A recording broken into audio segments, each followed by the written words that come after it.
Okay to go ahead, guys? Yep. Okay.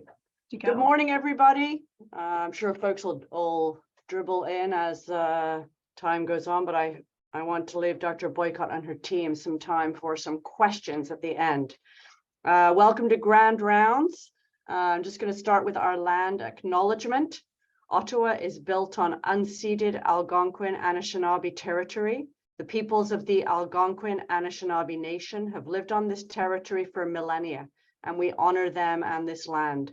Their culture and presence have nurtured and continue to nurture this land. CHEO also honors all First Nations, Inuit, and Métis peoples and their valuable past, present, and future contributions to this land. Our presenters today are Dr. Kim Boycott, Caitlin Chisholm, and Meredith Gillespie. Dr. Boycott is a professor of pediatrics at the University of Ottawa, where she is a clinical geneticist at the Children's Hospital of Eastern Ontario. She's also chair of the Department of Genetics and a senior scientist at the CHEO Research Institute. Dr. Boycott is a Tier 1 Canada Research Chair in Rare Disease Precision Health, whose research program bridges clinical genomics to basic research and is focused on understanding the molecular pathogenesis of rare diseases to improve patient care and family well-being. She leads the National Care for Rare Canada Consortium, integrating genomic and other omic technologies to improve our understanding of rare disease, with a particular focus on solving the unsolved and most difficult rare diseases. To leverage these discoveries, she co-leads the Canadian Rare Diseases, Models and Mechanisms Network, established to catalyze connections between newly discovered rare disease genes and basic scientists who can rapidly study them in model systems. Globally, Dr. Boycott moves the rare disease agenda forward as part of the Global Commission to End the Diagnostic Odyssey for Children. Caitlin Chisholm, who's with Dr. Boycott, completed her master's degree in genetic counseling at California State University in Northridge. She is currently working as a genetic counselor with the CHEO Genetics Diagnostics Laboratory, with her primary focus being the Genomewide Sequencing Ontario pilot. Her previous roles have included providing genetic counseling to a variety of patient populations, and she was also a member of CHEO's EPIC implementation team. Meredith Gillespie completed her master's degree in genetic counseling at the University of Toronto. She is currently working as a genetic counselor with the Care for Rare Canada Consortium based at the CHEO RI and the CHEO Regional Genetics Program. She is the project manager for the Ontario Genomic Applications Partnership Program, or GAP, which is a quality improvement pilot within the Genomewide Sequencing Ontario pilot.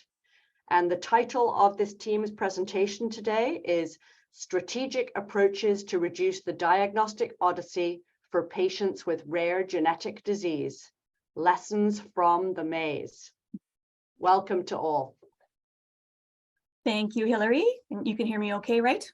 Yep. Good. Okay, thanks.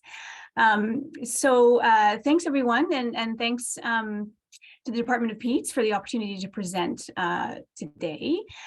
Just our disclosures, we have no financial conflicts of interest to declare, and our perspectives are from cisgendered, English-speaking, white, able-bodied, self-identified persons. We've all been educated in North America, and we all work at the Children's Hospital of Eastern Ontario, which has a large genetics program and an affiliated research institute. So today, we would like to talk to you about three things, which we're going to loop together. But we're going to focus on rare genetic diseases and talk about how genome-wide sequencing and its introduction and analysis and now implementation into clinical care has really changed the way we're approaching diagnostics. We will talk about the 2-year outcomes from our Genome-wide Sequencing Ontario pilot project. And then we'll look at some new strategies we're piloting to identify patients who are eligible for genome-wide sequencing earlier in their diagnostic care pathway.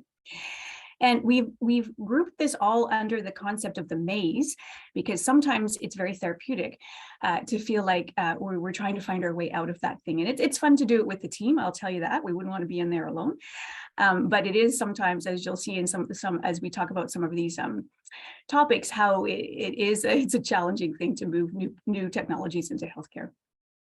So just to start as at the beginning here, we know that rare genetic diseases, when we define them as being caused by changes in a single gene, likely affect about 1 million Canadians, about 1 to 3% of the population. It's mostly children who are affected. Now, we currently recognize about 5,000 rare genetic diseases, but there are thousands that are unsolved. And the estimate is probably that there's something over 10,000 rare genetic diseases. And again, when I'm using that term, I am talking about individuals who have clinical issues secondary to changes in single genes. There are certainly other individuals who have, clinical issues secondary to genetic changes in multiple genes or polygenic and multifactorial. That is not what we're going to talk about today. And all of these photos that you can see on this slide are families who have been enrolled, some of them for more than 10 years, in our Care for Rare Canada Consortium, which is a research project to identify the causes of rare genetic diseases. And when you look at that photo, two of those families, Abby and Noah, are still undiagnosed and have been with us in this project for more than 10 years. So it really is important to emphasize that we can certainly make remarkable advances in our understanding of rare genetic diseases using the technologies that we'll talk about today, but it is not necessarily the answer for everyone, and we still have lots that we don't understand. So the unmet clinical need that we started to focus on over 10 years ago is that this technology was introduced, and some of you will have heard the term exome and genome. Genome is when you sequence just about everything, and exome is when you sequence the 1 to 2% of the coding part of the genome. And it became evident in 2010 that this was one of those disruptive technologies. And within a few years, the clarity that this was going to come into healthcare became quite obvious, but access to this testing is limited and variable.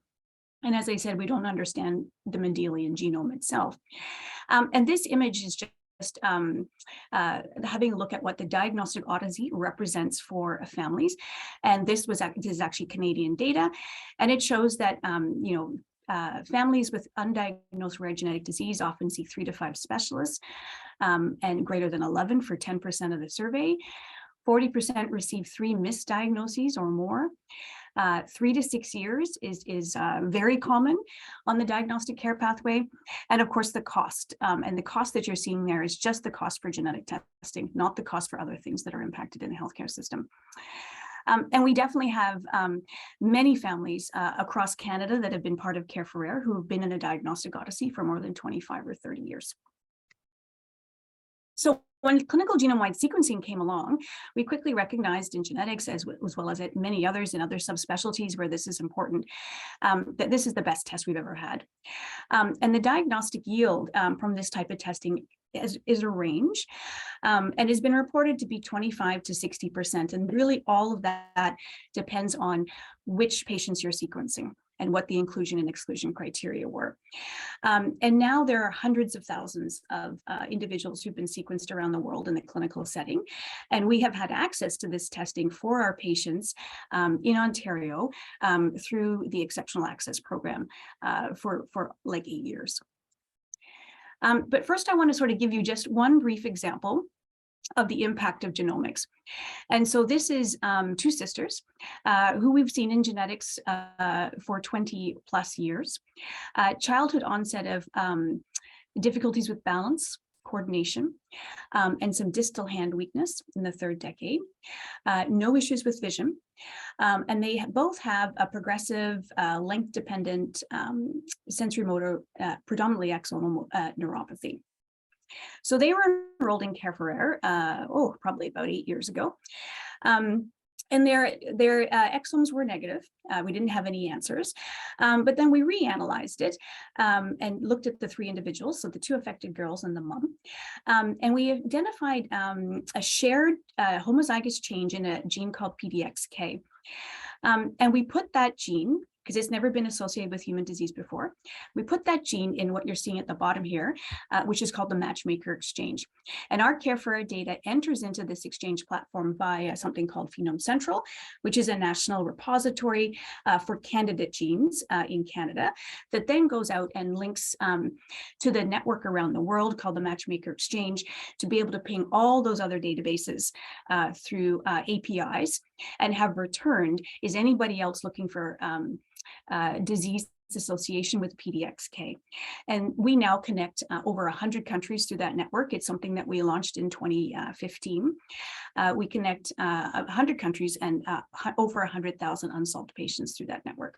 And so we hit a huge group of other individuals who are also interested in this gene. And as a result of that collaboration, we met this group from the UK, and we put our groups together, and we had just a very few families, like less than a handful of families, who all have recessive mutations in PDXK, which causes a polyneuropathy. And because, and I won't go into the very beautiful pathway on the side, this is a vitamin B metabolism pathway, very important for lots of things. And everyone can imagine how a disruption of this pathway might cause neuropathy. And what the other group in the UK had already started to do is to treat the families that they were following, there were 2, with pyridoxal 5-phosphate supplementation, and had been able to show, because they'd had them on for a year before we published this, that there was an improvement in their neuropathy. And most importantly for our family, the other families had optic neuropathy. And so it was something that we could then bring in and introduce, and Jody Warman, who is a neurogeneticist who works with us and an adult neurologist, has put our family on pyridoxal 5-phosphate in the hopes to improve the neuropathy as well as prevent the visual changes that can happen, because we were able to learn from those other families because they had affected individuals in their 70s and 80s. And this is the whole point about trying to share rare disease data across the world in order to help individual families, and why we're so interested in this and have been focusing our time on it for the past 10 years. So what we really needed to do at this point then was sort out, how do we actually get this technology to the right patient at the right time in the fastest possible way? And as I had to learn, this is how health services seems to me. It's very health service implementation of new technologies. So you can go with the top-down approach. This is something that they've done with the National Health group in the UK. So they're going to pour money into it, and we're going to use these technologies, and we're going to roll it out to all the people who are eligible. A lot of European countries use the rearrange mechanism. So they have a certain set of resources in their lab, and they switch it all up and change their technologies around to offer the testing in a different way. We live in the bottom-up province, where you have to roll the rock up the hill to introduce the new technologies. It requires health technology assessments and moving things forward with various programs. So we developed Canadian best practice guidelines in 2015. That's where we started. So that's the Canadian College of Medical Geneticists. We said in 2015, this is the test you should be doing for these patients. And I thought, okay, we're done. Everything's going to happen. We're going to start to offer this testing right within province across the country. I was very, very wrong. So here's our guidelines. As I said, they were published in 2015. And then what we did in Ontario was we had the Genetic Testing Advisory Committee, of which I was a member, and I led this group to talk about the CCMG guidelines and then contextualize them for the province of Ontario. And what we did in that document was outline how we should be using this for which patients and how we would be doing it in Ontario, and making sure we really said in that document that we need to actually capture the outcomes of how the test is performing. Because what we were living at that time was really the reality of individualized access, where each time we wanted this test, so exome sequencing is what I'm referring to now, clinical exome sequencing, to fax like 10 sheets of paper to the Ministry of Health, and then wait sometimes months for an approval to come back and then send that off. And of course, that is not good in terms of the diagnostic journey for families. And so from 2015 to 2021, our reality in Ontario was this. we had to send off all of this information. It went off to the United States, paid several $1,000s. Sometimes the cost was up around $9,000 to do a CHEO, patient and 2 parents. And all of our data stayed there, and we got a report back. And so we really set out that we need to actually change this. And so you can see now in the maze, again, this is very, I find stress relieving even to look at it now after I've made it for a little while. You can see all the other things through the maze that we needed to do in order to move to the place where we are now, which is we wanted to be able to offer this testing in province, interpret it in province, data stays in province for our families with suspected rare genetic disease. And you can see there's a number of things that we had to do going through that journey over the last 5-6 years, including developing eligibility criteria, how do you govern the data, technical specifications on how to run the test, etc. And so to do this, Genome Canada came along and did have a remarkable opportunity by which we could leverage, which is the Genomic Application Partnership Program. And so what we've done across the country now is partner with payers, which in our case is the Ministry of Health, and Genome Canada, to be able to begin to offer the test in these regions, but also capture the very important outcomes and do all the investment work that comes with being able to offer genome-wide sequencing in the province. And so the Ontario gap is what we're going to talk to you about today, because we have just finished we're just finishing the 2-year pilot, which I'll just finish this slide, Mary, and then pass it on to you, which is a collaboration between CHEO, Kids, and the Ministry of Health with support from Genome Canada to offer genome-wide sequencing in Ontario. And we have 2 arms of this. One, the first, where we're doing 650 trios, which we're randomizing between exome and genome sequencing to show the benefit of each of those. And the other, where we're offering provincial exome sequencing volumes. And so we've almost finished the 2 years, and we've been running this at CHEO since that time. Okay, Mayor, hand it over to you. Okay, thanks, Kim. So just to start off with talking a little bit about the Genome-wide Sequencing Ontario initiative and who actually comes under this initiative and gets testing. Prior to the launch in 2021, the Ministry of Health had established some eligibility criteria and guidelines around who qualifies for genome-wide sequencing in Ontario, and we've continued to use those same guidelines moving forward. So clinical genome-wide sequencing is considered medically necessary for phenotypically affected individuals when all 3 of the following conditions are met. So they need to have a baseline evaluation, which has been completed, which most often involves microarray testing being ordered prior to moving on to genome-wide sequencing. We need to know that the results of the genome-wide sequencing will directly impact clinical decision-making and care for the individual or the family being tested. And of course, a genetic etiology has to be the most likely explanation for the phenotype, and this needs to be supported by a clinical presentation that includes either moderate to severe developmental or functional impairment, multi-system involvement, or progressive clinical course for which cannot be explained by another cause.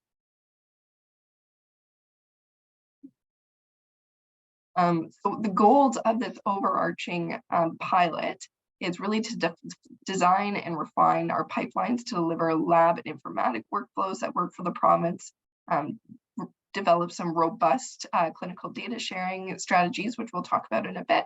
We're capturing the performance of both of the tests that we're offering. We're evaluating the diagnostic utility, the timeliness, and the cost of all this testing.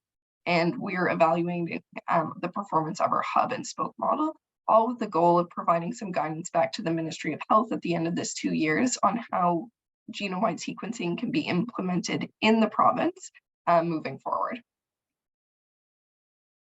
So currently, GSO is offering genome-wide sequencing on a routine basis. So any routine cases that do not require expedited turnaround time or don't require testing of prenatal samples come to GSO, whereas the other 2 indications continue to go through the previous process. So they get approval through the Ministry of Health and then are sent to out-of-province laboratories. And in our collaboration with Sick Kids, we've divided the province into catchment areas so that CHEO is taking on 1/3 of the provincial volume and Sick Kids is taking on 2/3. So CHEO is essentially responsible for the outer ring of the province, or everything that isn't Toronto or Hamilton, Kitchener-Waterloo. And one of the most unique aspects of the GSO program is really the hub and spoke model that we developed between ourselves and Sick Kids. So how the program works is that all of the samples for patients and their family members are sent to the laboratory for the catchment they fall into. So we receive all of our samples, all of our requisitions, all the paperwork we need in order to perform the testing here at CHEO. Then we send an aliquot of DNA off to Sick Kids, where they do all of the sequencing, so all of the exome and genome sequencing for the province.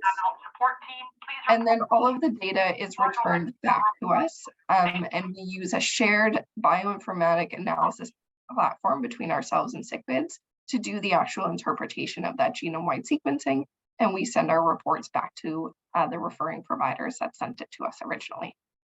And this has really helped us build economies of scale, because if you're familiar with genome-wide sequencing, you know when we're doing a genome-wide sequencing run, we're running 18 to 24 samples at a time. And so if we're doing it all in a centralized location, that means we can do more and more runs each week, which helps us keep costs down and also makes us more time efficient. So we'll launch into a bit of our outcomes. So over the almost 2 years, as Kim said, we launched in April of 2021. We've received over 1,500 cases based on the clinical criteria that were set out by the Ministry of Health. We've approved around 1,400 of those. So we have a 94% approval rate. And we work very closely with all of our referring providers that are sending these in to help them understand why a case may or may not approve, what additional information we might need in order to adjudicate the case properly. We've reported out results for 1,317 patients, and of those, we've had 405 diagnostic cases, so it's a 31% diagnostic rate. So right where we would expect and hope to be based on the previous literature in terms of where the diagnostic rate should fall for genome-wide sequencing. Give an overview of the individuals with sequencing completed to date. So we have 1,438 individuals that have been sequenced so far. 53% of our sequenced patients have had onset of their symptoms recognized under 12 months of age. So we are, as we would expect, we know that a lot of genetic conditions, or the majority, are appearing in childhood. So we are seeing these patients presenting at a very young age. 65% of the sequenced patients are presenting with syndromic intellectual disability or developmental delay. 82% of our sequenced patients are under the age of 18. So again, in keeping with when we expect to see the onset of genetic conditions. And only 4% of sequenced patients have had no previous genetic testing. So as I said before, one of the requirements for the program really is that they should have microarray prior to this testing. So it's very rarely that we see patients that are coming into this program that are test naive. With regards to diagnostic rate, so on this slide here, this is specifically to our exome diagnostic rate, and we've separated everyone out based on their sequencing strategy. So for exome and genome sequencing, the ideal is always to do trio sequencing so that we're able to compare our proband to their parents to either rule in or rule out different variants. And so that ability to rule in and rule out adds some extra power, because we're able to say whether or not a variant may be contributing to a patient's condition. If it's not seen in their parents, then we might be more suspicious, but if it's inherited from an unaffected parent, then we would be less suspicious. So our trio diagnostic rate is really fantastic. 37% of patients have a reported variant that either explains all or part of their clinical presentation. And then for the other sequencing strategy, it does vary because we don't have parents to help segregate those variants, or there might be some other confounding factors that might play into a reason we have a singleton. Maybe it's an adult, so potentially parents aren't available, but sometimes the adult genetic conditions are a bit more complex as well. We are still in the preliminary stages of doing our comparison between the exome and genome clinical patients.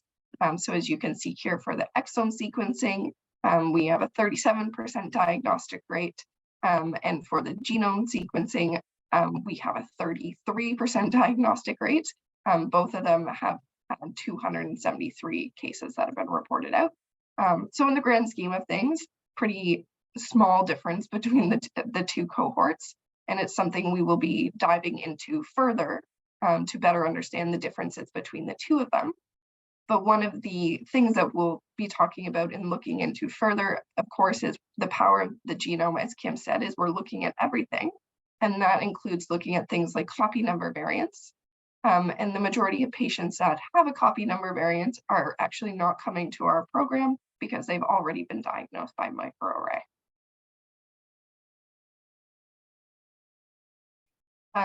Another huge factor and something we're very proud of our pilot is our turnaround time. So Kim spoke before a little bit about what the process looked like for getting genome-wide sequencing through the out-of-country program. So you would have to apply to the Ministry of Health for approval, and through the Care for Solve study, where we've looked at the process for exome or obtaining exome sequencing for patients in Ontario, we've learned that on average, to get approval from the Ministry of Health, it was about 52 days to get that approval. And then after getting that approval, it was an additional 79 days for the results to actually be reported out by the laboratory. In comparison to GSO on the right side, we are reporting out results. So from the time that we have all the samples in the lab and we have all of the requisitions for the patient to the time it's reported out, we're doing that in an average of 49 days.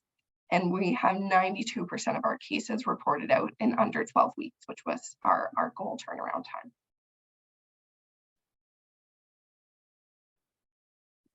time. To give you an example of the power of whole genome sequencing and how it's made an impact on patients from CHEO. So Anna is one of our patients that was part of GSO. So she is 11 years old. She had a multi-system disorder. She has short stature, some distinctive facial features, myopathy, hypotonia, and a history of respiratory insufficiency. And she'd been followed by CHEO for a very long time and had had a full battery of testing. She'd had a microarray. She had had testing for 3 different conditions that can cause hypotonia and differences in muscle tone. She's had workup of her mitochondrial DNA and her nuclear mitochondrial DNA panel, and also had research exome testing. And through GSO, she was able to get whole genome sequencing. And through that testing, we found 2 pathogenic variants in a gene called SEPN1, which causes a muscular dystrophy myopathy condition that perfectly explains her presentation. So the one variant was not detectable using the previous testing methodologies that had been used. And the second variant had actually just been very recently reported in other people with similar presentations. So through this new testing initiative, she was finally able to get a diagnosis that wasn't previously available to her. One of the last things I'll talk about in the power of genome-wide sequencing and some of the work we're doing as part of the gaps and partnering across the country is the Allforone health data ecosystem. So this is a pan-Canadian initiative to facilitate data sharing. So we're hoping to facilitate high quality clinical genome-wide sequencing data as standard of care for rare disease patients, and also provide our patients with increased access to research. So we have a clinical arm of Allforone as well as a research arm of Allforone. And we hope with both of these together, we'll be able to increase the diagnostic rate for patient as well as access to different forms of treatment.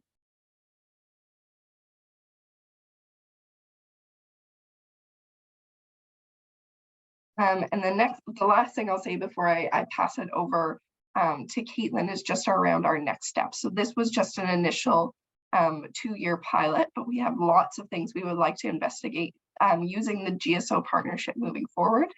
So we're going to look at things like timeliness, and this will involve looking at rapid turnaround time for genome-wide sequencing and implementing that in the province.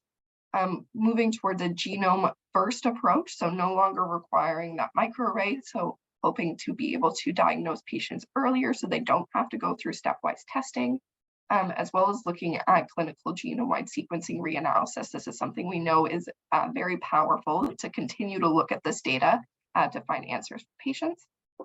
We'll also be looking into optimized interpretation and reporting. So we're going to increase the types of things that we were reporting out through genome-wide sequencing. We're going to continue to be involved in that Allforone initiative and help lead the province in sharing our data to help find diagnoses for these patients, as well as look into some of the other findings that are unrelated to a patient's primary indication. And finally, our last goal is to look at access to the test. So expanding who has access to the test in terms of patients. So expanding our clinical indications outside of that strict criteria that's been established, as well as potentially expanding the pool of eligible ordering providers. So expanding it out from just geneticists ordering the test to other people that may have some skill and training in genetics to be able to offer this test to patients earlier in their diagnostic pathway. Thanks, Meredith. So I'm going to take over and talk about an exciting tool that we are in the end stages of development. As both Kim and Meredith mentioned, there's a long diagnostic odyssey for patients that we know would benefit from genome-wide sequencing. And right now, the limitation really is that these patients have to be identified and referred to genetics to get into this testing pipeline.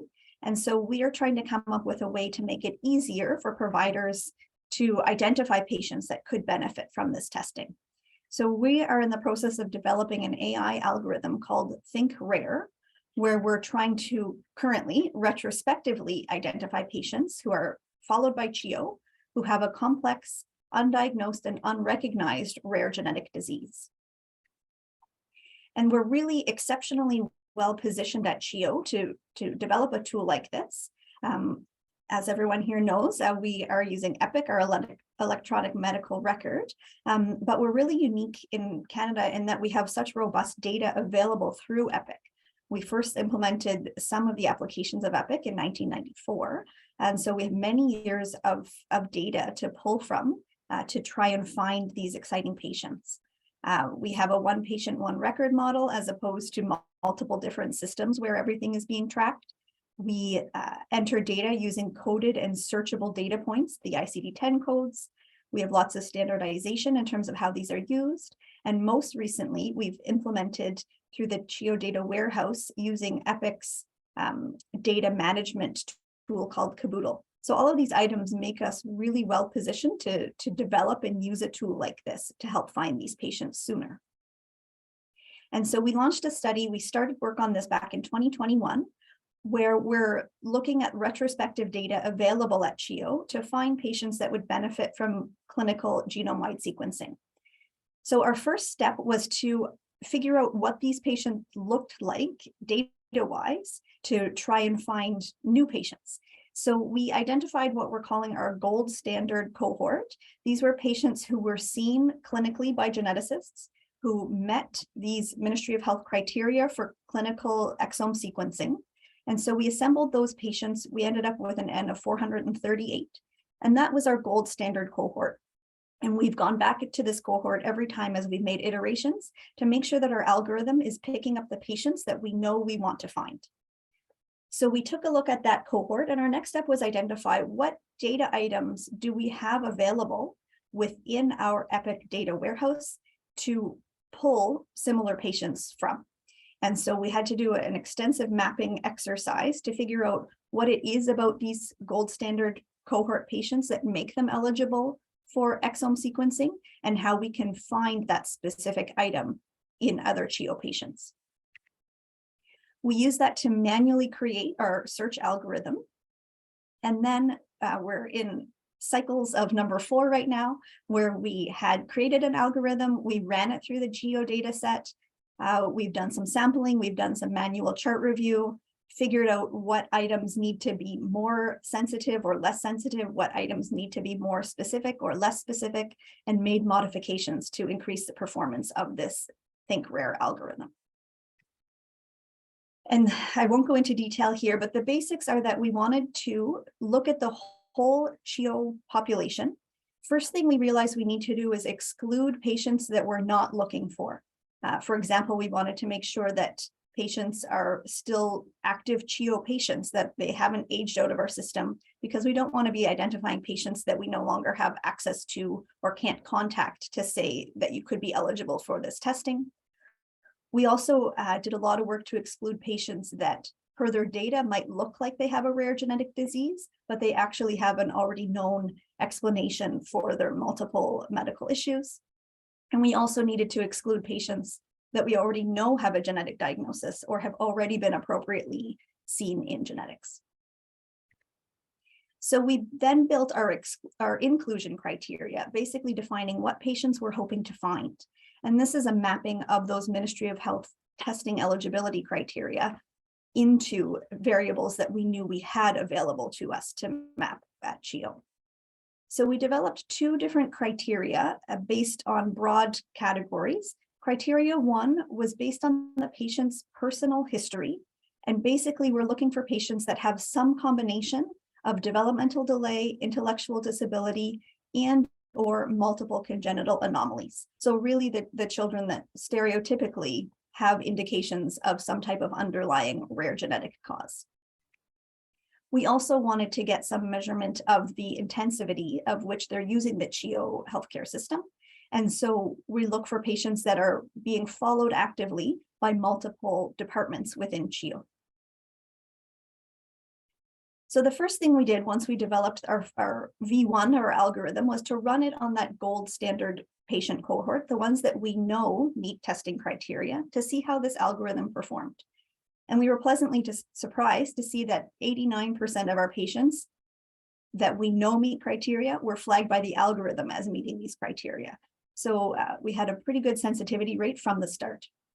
We did a deep dive into the patients that did not meet the criteria. What we found is, of that patient population, more than half of them actually did meet the criteria that we had mapped out, but had inappropriate or incomplete coding within their EPIC records. So for example, someone who had a very long history of developmental delay, multiple providers had seen that patient and commented in their notes that the patient has developmental delay, but nobody put developmental delay on a visit diagnosis ICD-10 code or on their problem list. And so our algorithm couldn't find that patient who really did meet criteria. We also had a subset of patients that did not meet the criteria as stated. And there's a whole host of explanations, but many of those were patients who were new to the CHEO healthcare system. So they really did meet the multiple congenital anomalies and future extensive use of the CHEO system. But at that point did not have rich enough data in EPIC to meet our criteria. So once we decided our algorithm was relatively sensitive, we wanted to see how does this perform in the broader CHEO population. And for version 1, not great was what we found. When we ran this on over 250,000 CHEO patients, we found that over 9,000 of them got flagged by our algorithm as potentially having an undiagnosed rare genetic disease, which is obviously a gross overestimate.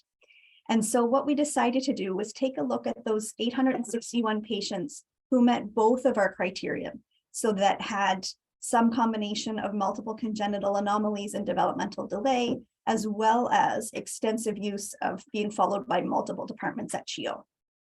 So that was that 861 number. We did a chart review of 100 of those patients, and it turns out they were all false positives. None of those 100 patients that we reviewed actually would be appropriate for genome-wide sequencing. So this is a valuable learning experience. Basically, we identified many areas where we needed to modify the algorithm. We discovered that many of these patients were already known to have a genetic condition, but were not appropriately excluded because they hadn't been seen by CHEO genetics. And again, these were many patients that had recently moved to the Ottawa area, but had previously been diagnosed with a condition, and it just wasn't done through CHEO, so didn't meet our exclusion criteria based on the first version of the algorithm. Others had clear non-genetic causes for their conditions and just had not been appropriately excluded. So we've made some modifications to both our exclusion and our inclusion criteria. And we've done several iterations of this. The most recent output I have is from version 3 of our algorithm. First thing we wanted to do, and every time we've made changes, is that we run it again against that gold standard cohort, because we want to make sure that we're not losing our sensitivity. And so what we've found here is that even though we've made the algorithm much more restrictive, it's still fairly sensitive. We're still picking up almost 85% of our known true positive cohort, which we are happy with. And also good news is that our specificity has increased with all of these changes that we've made. So our most recent output was that we identified 384 patients that met both our multi-system disease criterion as well as our seen by multiple specialties at CHEO criterion. We did a chart review of half of those patients. And what we realized was that of those 192, 63 of them were actually, based on what's available in EPIC, appropriate candidates for genome-wide sequencing. So these are patients that should be referred to genetics and had a test done. We found another 36 that didn't meet the multi-systemic criteria for clinical genome-wide sequencing at this time, but there may be an appropriate targeted genetic test for them. So these are still patients that are appropriate to be seen in genetics, just maybe not have this specific test ordered. And then about half of that cohort were, again, false positives that were not eligible for genome-wide sequencing. So what we're seeing here is that half of the patients flagged really are very appropriate to be minimally referred to genetics, as well as potentially seen by genetics. And hypothetically, if we think about that 30% diagnostic rate that Meredith had mentioned earlier, if we have these 63 patients who are currently active CHEO patients that should have this testing, we're looking at about 20 patients who are currently followed at CHEO that have a rare genetic disease that we have the capacity to diagnose, but we just haven't done it yet. So it's a pretty important metric and a good use of our resources, we think, to identify and get these patients tested so that we can target their care and their genetic counseling and their families' care more appropriately. So in terms of our next steps, we're making final iterations to our algorithm. And then the plan is that for all of the patients that are flagged by the algorithm, they'll go through a manual chart review by someone with expertise in genetics. For those that, based on manual chart review, do appear that they would be appropriate for a referral to genetics, we'll be reaching out to their most responsible provider to basically explain the study and say that we suggest referral to genetics if you think this is appropriate, knowing obviously that the data in EPIC doesn't tell the full story. And so there may be patients that are not appropriate to be referred, and that's why we involve the most responsible provider. Following that, we'll be seeing the patients that get referred to the genetics department, and then if appropriate, ordering clinical genome-wide sequencing through the GSO program on those patients. And so that would be the end of our retrospective study. Our hope is that in the future, we can move this to a more prospective approach where this algorithm can be built into EPIC as a best practice advisory or a BPA, meaning that when a patient is currently being seen at CHEO and their provider puts in whatever variable it is that makes the patient match or get flagged by the algorithm, that provider in real time would get a pop-up within their EPIC window that would say, this patient looks like they may be appropriate for a genetics referral. Would you like to refer them to genetics? In the hope that in real time, we're prompting providers to think rare, to identify that this could be a patient with an unrecognized rare genetic condition and send them to the genetics department. And now I'll hand it over to Kim to talk about the future. Musical seats here, guys. Okay, just a few more slides and then we'll have some time for a question, everyone. So what we've shown you today then is the outcomes of our 2-year pilot to implement genome-wide sequencing in Ontario with data retention and all the advantages that come with data retention in Ontario. We briefly mentioned Allforone, which is our national network that is linking the clinical genetics diagnostic labs across the country to share data at a scale that's never been shared, actually between institutions, so between multiple healthcare data custodians, to improve the quality of the testing and facilitate access to research for all Canadian patients with rare genetic disease or suspected rare genetic disease, no matter where you live. And I will tell you a quick update, with great support from Watson Gale and the rest of the CHEO team, we do have a data sharing agreement that has been drafted now, and it is going through final approval at Sick Kids and CHEO, and that'll be the first time that we've been able to connect genomic data between 2 separate data custodians, and then we hope to roll it out to the rest of the country. And lastly, what Caitlin has just summarized is really what are the different tools we can use to identify these patients early and try to take years off the diagnostic odyssey so that we can inform care as quickly as possible. And what this really comes down to is trying to change the current workflow. So currently the diagnostic pathway experience for patients is to see multiple specialists, lots of referrals bouncing in and around the system. And eventually they get to genetics and we'll order some genome-wide sequencing or other appropriate testing. And we see them for results. And then they go back out into the healthcare system with this information, which may or may not change management, but will definitely inform other things. There may be cascade testing within the family. And then depending on where you are, if you're undiagnosed, there may be limited options for unclear results. How we'd like to change that in the future, and this is one idea about our vision of where we think this needs to go over the next decade, is really like a one-door for care approach into CHEO. Assessment by the appropriate specialist to get the baseline, clinical issues for that particular child. And then the most responsible physician, as well as other tools, such as what we described with Think Rare, identifies patients very early that they would meet criteria for genome-wide sequencing, which at that point will be genome sequencing. They're seen by one of our genetic counselors to consent. Sequencing happens, and then geneticists see with results. And so instead of us being inserted at the 2, 3, 6 years out in the diagnostic care pathway, we would come once the genome data has been generated. And that way, this comes very early in the diagnostic care pathway for this child and can be used to inform and change management, which will only increase over the decades to come. We can roll out the cascade testing in the family as needed. And for those families who are undiagnosed, we can then bring in our other tools and other technologies which are now on the horizon, such as sequencing RNA, analyzing proteins and proteomics, methylation studies through things like EpiSign, which we also now use on a research basis, metabolomics, lipidomics. There are all kinds of other omics on the horizon that we're using in the research setting in Care for Rare that will become parts of the tools that help us interpret the genome for these families. And we need to be able to bring those into the healthcare system as well.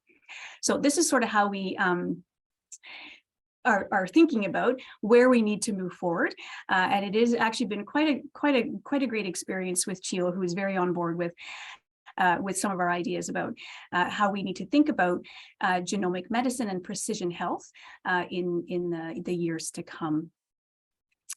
So with that, I want to just have 2 slides of acknowledgements. So the first is, you'll see a lot of logos on this slide. We're presenting data from multiple projects here. It's been funded by multiple individuals, which are recognized here. In particular, we'd like to call out the CHEO Innovation Fund, which is funding the Think Rare project, which is really quite an exciting endeavor to think about how the very, very, very earliest forms of AI, which is expert-driven algorithm development, might impact institutions like ours. And also the GSO project, which is funded by Genome Canada. And lastly, we'd like to acknowledge all the people that have been involved in both the GSO and the Think Rare project, who are listed here. And I think with respect to the Think Rare project, we really want to call out Ivan and his team at the CHEO Epic Data Warehouse, who have been really excited individuals helping us along this last, I guess it's been about a year, as we've been trying to, do this for the first time at this institution. And actually, we've just heard from Sick Kids that they're going to go through REB so they can launch Think Rare version potentially 4 when it's ready, and see what kind of positive hits we get when we use that, bearing in mind that these algorithms only work as well as your coding. So this is a call out to everybody when you're putting in diagnostic codes and problem lists and all of that sort of thing. If we don't do that properly, then these algorithms can't really find these patients unless we move to the point where it's going to be able to read text, which is something we have thought about, but reading our letters and clinical notes basically to pull out key terms that might help us. At the GSO team is the other group we need to think about, and the program is co-led by myself and Martin Somerville, who's the head of the diagnostic lab at Sick Kids, and it has a wonderful group of people both here and at Sick Kids who have honestly been one of the best. It's been one of the best experiences of my career, and it's been very fun to bring this technology and this really robust test into CHEO to be able to offer to our patients in a really rapid time frame. So that's been very exciting. So with that, Hillary, I think that's our last slide, and we have a few minutes for questions. Great. Thank you very much, team. I think the slide that lists the international collaboration is extremely impressive. And also, I personally could speak to the fact that, the impact on our patients at CHEO is already very noticeable to me working in the ICU. And I'm sure to all of the rest of us in terms of kind of the timeliness of helping some of these families with their diagnoses. I see that, Alex, you put your hand up. It's lucky that I can see you in my thing. Maybe you could actually put your hand up, Alex. Okay, Jason, you go ahead, because Jason followed the rules, so you go first. All right, I did see Alex's hand first and then Jason. Okay, very quickly. Amazing job. You put the thermostat up in this office. It's baking. Yes, I did, Alex. I was freezing yesterday. 3 quick questions. Meredith, when you tick off the box saying this will help with the patient care, how the heck do you know that? That's one of your criteria. And if you have a crystal ball that tells you that, that would be pretty amazing. And I guess you sort of make it up as you go along, but yeah, there's no really way of addressing that question, I guess, before you Yeah, there are management impact criteria that kind of help guide that. And so one of them is whether or not ordering the test will hopefully limit further invasive diagnostic investigations. So if you think doing this will stop having to do other things, if the results are going to allow for specific and informed reproductive decision making for either the patient or for other members of the family, or if it would help enable other at-risk family members and facilitate intervention. Is there implicit ageism? Are you just talking to pediatric people, therefore you saw 80% under the age of 18, but in point of fact, you're not talking to the people in the adult realm at all, so it's a bit of a biased sample? Kim or Meredith, Yeah, Kim, do you want to take that one? Yeah, sure. I think I'd say it's somewhat biased. We definitely have a huge genetics presence at UHN and Mount Sinai. They see a lot of adults. We see adults here at CHEO in genetics, if for those of you that don't know that. Often the adult presentations are more appropriate for a panel.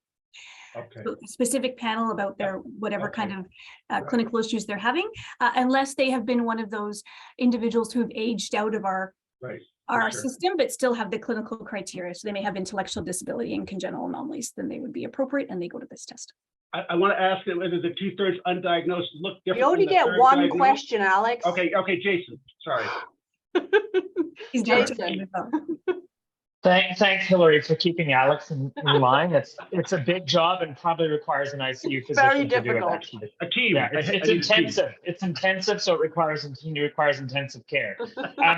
A taser works Kim and pretty well, team, Jason. Kim and team, fantastic presentation. And as you know, Kim. Oh, we lost you, Jason. You're muted. Jason, you're muted. Yeah. He's not. Can you hear me now? Yeah. Sorry about that. So Kim and team, fantastic presentation. As you know, Kim, I get to follow this data and progress pretty regularly because I'm always signing off on the GAP reports. But it was really nice to see it presented in this way and really accessible to the broad CHEO audience. You touched on, the focus has been on diagnostics, and you touched on a bit around therapeutics and the example you gave with the pyridoxine story with Jody. And I just wonder if you could speak to and sort of, the future iterations of this, and as you're moving this down the field, opportunities to be able to link this more for clinical trials. I see Helly nodding, and Hugh and others in neurology, but also in other areas at CHEO.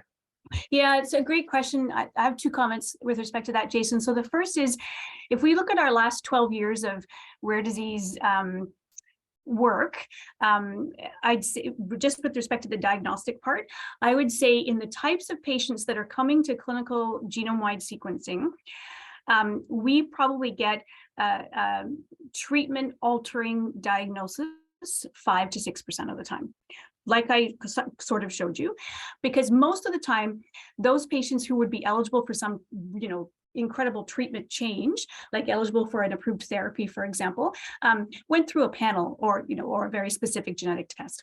And so our patient population is a little bit skewed to those that probably have less therapeutic opportunities at this time. The second question is the Allforone project, which you also sign off on reports, is looking at developing a Canadian national registry called Connect that will allow every patient to opt in. So we already have the opt-in language in that GSO consent. So every patient that is seen for genome-wide sequencing at CHEO can opt in to being part of this registry.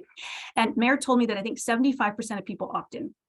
And that will allow us to recontact them, go into Connect, and then as we think of the decade to come, we will have access to the entire Canadian population of patients with disease X, and they can then all be approached and say, would you like to participate in natural history, clinical trials, et cetera, and researchers and people running clinical trials can come to us and say, do you have any patients with this specific syndrome or condition, and then we will have a way and a platform with which to reach out to them and offer them participation if they wish. Helly, you have a question. Yes, thank you very much for this fantastic presentation that keeps my adrenaline definitely up. A question, in a pragmatic, I'm trying to be as pragmatic as I can. What will be the criteria to help other healthcare professionals, subspecialty practitioners, to be directly involved in this work, so that they will be able to advance this diagnostic and then connection to clinical trials? What I mean, what will be the criteria for other subspecialty practitioners to be involved in this from the get-go? So I think you're asking, Helly, how can other practitioners, subspecialists such as yourself and many of our colleagues in neurology and some other disciplines, sort of be a bit more involved on the front line of ordering this testing. So we have in the works now what we call GSO 2.0. And so that's our next iteration of that. And as part of, and we're not funded for that yet, but this is the application. As part of that, what we're trying to do is build an educational module for other subspecialty providers who don't necessarily practice daily in genetics, but have some expertise in genetics, who would like to be able to be involved in understanding how do I know when the clinical criteria are met, and how can I then be able to order this test, provide the appropriate counseling. And genetics is always there to help you on the back end, but to basically mainstream the testing a little bit more so that it's ordered until we have the world in the future where every patient who comes to the door at CHEO is, getting a genome, we need to be able to rely on our subspecialists. And so can they identify those patients early, get that test organized, and then they come and see genetics to go over the results. Thank you. Sean, I see you have a question, but we're out of time. I'm really sorry. So if it's super quick, you could ask Better it. luck next time.